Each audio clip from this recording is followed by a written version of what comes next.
When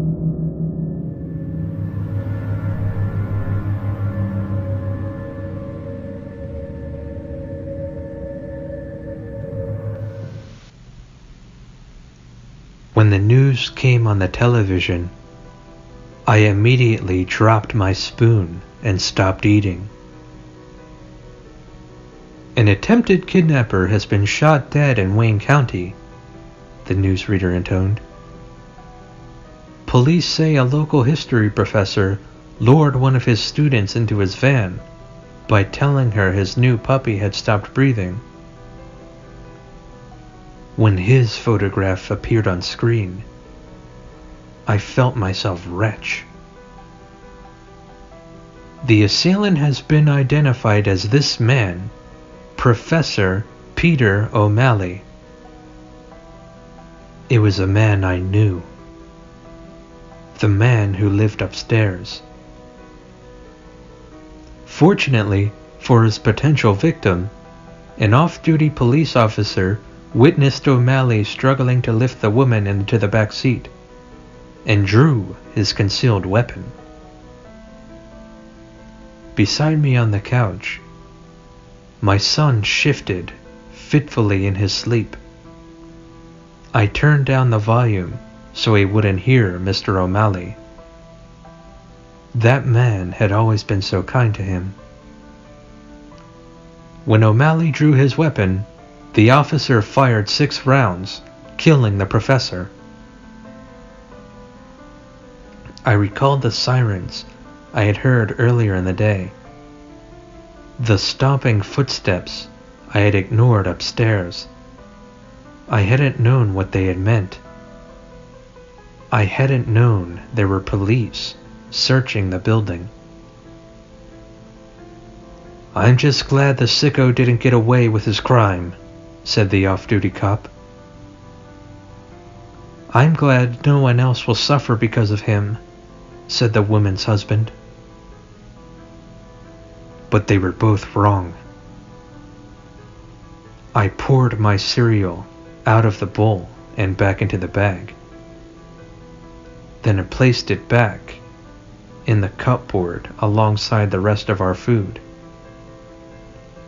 Half a bag of cereal, 1 cup of rice, 2 cups of dried fruit, and 2 water bottles, our only rations.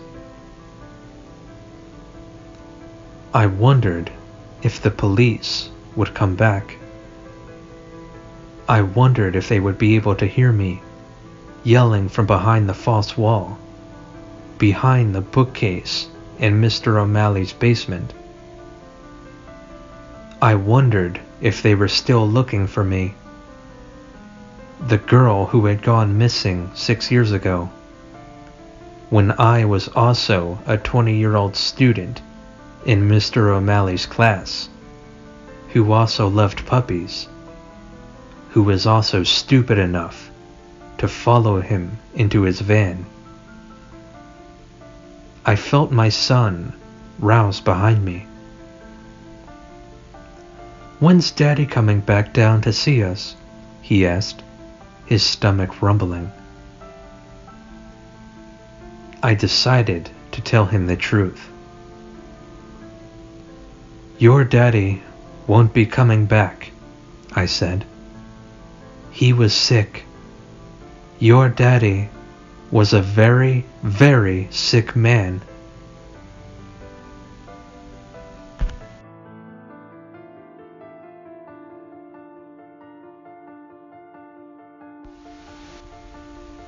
"Mr. Johnston, it says here that you have schizophrenia with severe violent tendencies," the psychiatrist murmured, checking his notes, his reading glasses resting on his nose. "Sharing with me won't reduce your prison sentence," he continued, "but it may go some way to clear your conscience. You understand?" I nodded. "So, where would you like to start?" "The voices," I said, staring at the art text ceiling. "Voices, Are they threatening? Sometimes. Do they make you angry? You could say that. Do you hear them now? No. The psychiatrist sighed. I winced at the cracking of his wicker chair as he sunk into it. How much longer do I have to deal with this piece of shit criminal? Around 35 minutes, Doc, I responded, gritting my teeth. Startled, he replied, I'm sorry? You have to talk to this piece of shit criminal for 34 more minutes. I don't understand. Can he hear my thoughts? Yes, I can hear your thoughts. Oh, how unique. Can you hear everything I am thinking about, son? Yeah, pretty much. Oh, well, God. He started panicking and stuttering. I think you should leave. But what about my conscience, Doc? I said in a sarcastic tone. He scrambled to his feet and ran to the door. He opened it and closed his eyes tight, pointing the way to the exit. Please leave, now. I pushed myself out of the couch and made my way to the door. Don't think about your daughter. Don't think about what you do to her. I stopped and turned. I'm sorry. What did you say you do to your daughter? I grimaced and put my hands around his throat. You're one sick fuck.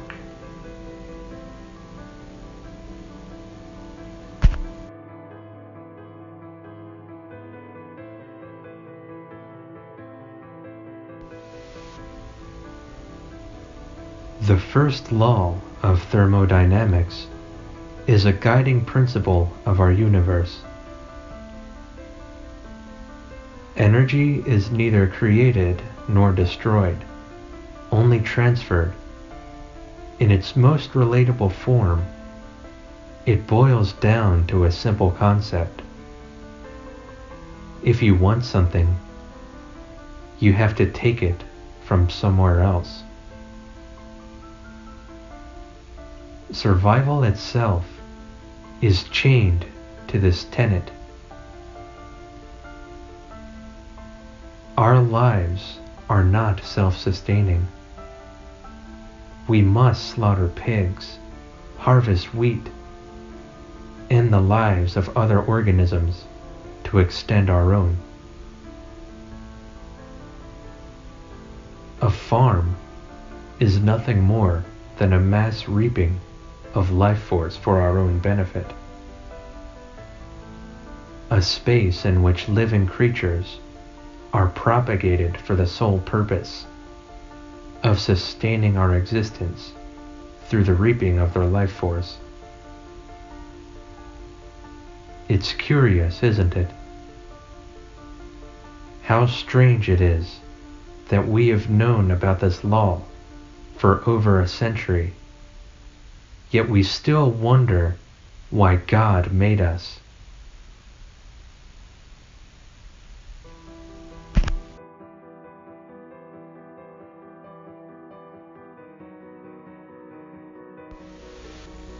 My soulmate left me today.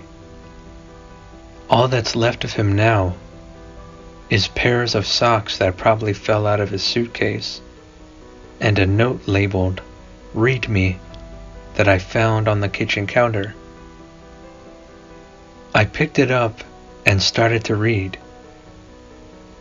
I just can't take it anymore.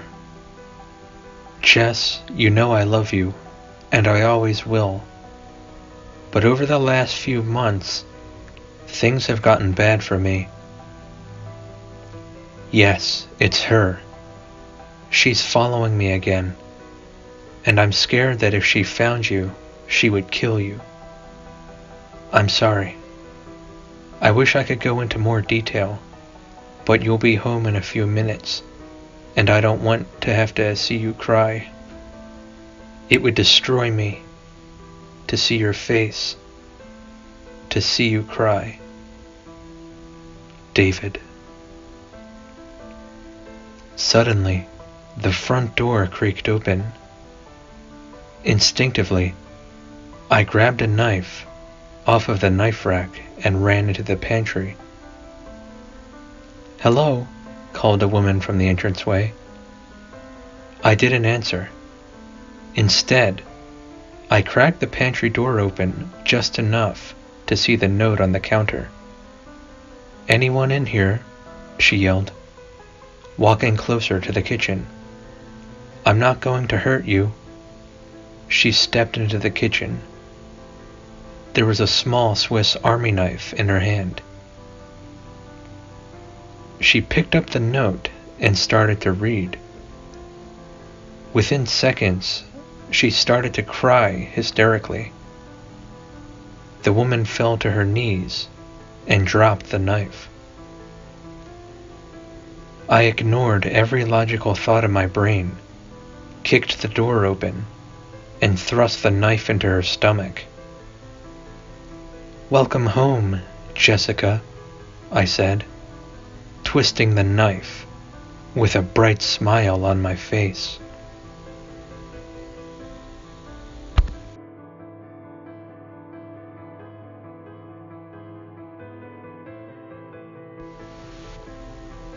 A few months ago, my oldest son, Charlie, came out to me as a homosexual. He sat his mother and I down in the living room and confessed everything to us about how he had always felt attraction towards men for his entire life. He even told us that he had a boyfriend who he wanted to introduce to us. Justine and I had always had our suspicions about Charlie, but we were still shocked by our son's revelation. Suffice to say, Charlie is no longer a son of mine. You see, every now and again, teenagers in our town get unnatural urges. We try to correct these impure desires early, teach kids right from wrong. If you don't nip these thoughts in the bud while they're still young, they'll manifest as behavior in adolescence. We pull offending children and tell them again and again, from morning worship to Sunday school. "Your ungodly impulses are a choice," we lecture. "You can choose heaven or you can choose hell. Which will it be?" For many youth, the threat of damnation is enough to set them on the right path. But there are those who cling to their perversions, convincing themselves that their lifestyle choice is the correct one. If only we had beat it out of them, maybe that could have saved Charlie.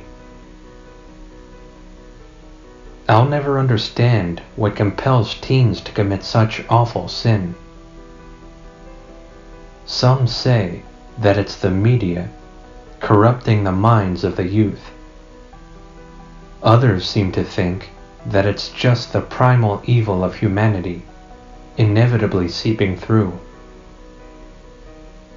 All I know for sure is that these teenagers go about defiling the Lord and our town remorselessly.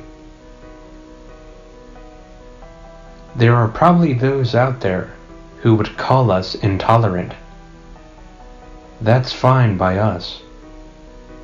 We believe that there are some transgressions that simply shouldn't be tolerated under any circumstances. And we will never tolerate abduction, torture, and murder.